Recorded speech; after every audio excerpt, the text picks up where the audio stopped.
The following content is rated B for biblical. From the beginning. If I go to John 4:22, it says, "Ye worship ye know not what. We know what we worship, for salvation is of the Jews." If I go to Isaiah 45:17. Now notice this, y'all. We just went through two scriptures, right? And look what he's about to do now. And I'm going to read down to verse 22. It says, "But Israel shall be saved in the Lord with an everlasting salvation. Ye shall not be ashamed nor confounded, world without end." It doesn't say everybody shall be saved. Okay, so two things I want to point out here, and I know we're starting to stop in now. If you want to see the full uninterrupted version of this debate, I will definitely put the link in the description. And if you want to watch that without my commentary, that is totally fine. Look at what he's doing, y'all. And you'll see this with a lot of Hebrew Israelites. They do what's called, I like to call this verbatim argument. And you saw it here. Literally, as Captain Nazariot, first he quoted a verse in John chapter 4, verse 24, or John chapter 4. But again, he doesn't give any context as to the conversation that's going on here, right? John chapter 4, Jesus speaking to the Syrophoenician woman. Not Syrophoenician, the Samaritan woman, the woman at the well, right? And in that particular scripture, they're talking about worship. They're talking about worship, right? And so he's saying, well, we know what we worship, for salvation is of the Jews.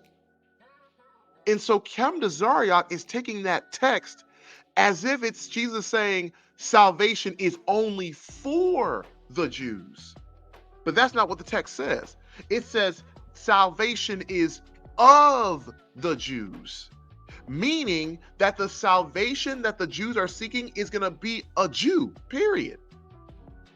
The text is reading John chapter 4 is not saying that only salvation is going to come to the Jews. It's going to come from the Jews, because we know that Jesus was a Jew. But again, they don't understand that context. And we know this because you can hear him read, and he says, and I believe he's quoting Isaiah, saying how it was salvation, a world without end. And he says it doesn't say everybody. So again, they use like this, called this verbatim argument, saying if it doesn't explicitly say it in there, then it's not true. And again, a lot of Hebrew Israelites do this a lot. They say, for instance, if you and I are talking about the Trinity, what's the first thing they're going to say? Oh, show me where the Trinity is in the Bible. Well, the word Trinity, the word explicit Trinity is not in the Bible. Oh, then it's not biblical. But then again, ask Hebrew Israelites if they can find the words northern kingdom and southern kingdom in the scripture. If they can't find the words northern kingdom and southern kingdom in the scriptures, then does that mean that the northern kingdom and the southern kingdom didn't exist? Like make it make sense, y'all. If you ask Hebrews, like, can you show us where the words northern kingdom and southern kingdom are in the scriptures? Well, I can't find it. Oh, I'm guessing the northern kingdom and southern kingdom didn't exist then, and what's not real. No, but the concept, we know that the nation of Israel split into two different kingdoms. It doesn't explicitly say northern kingdom and southern kingdom.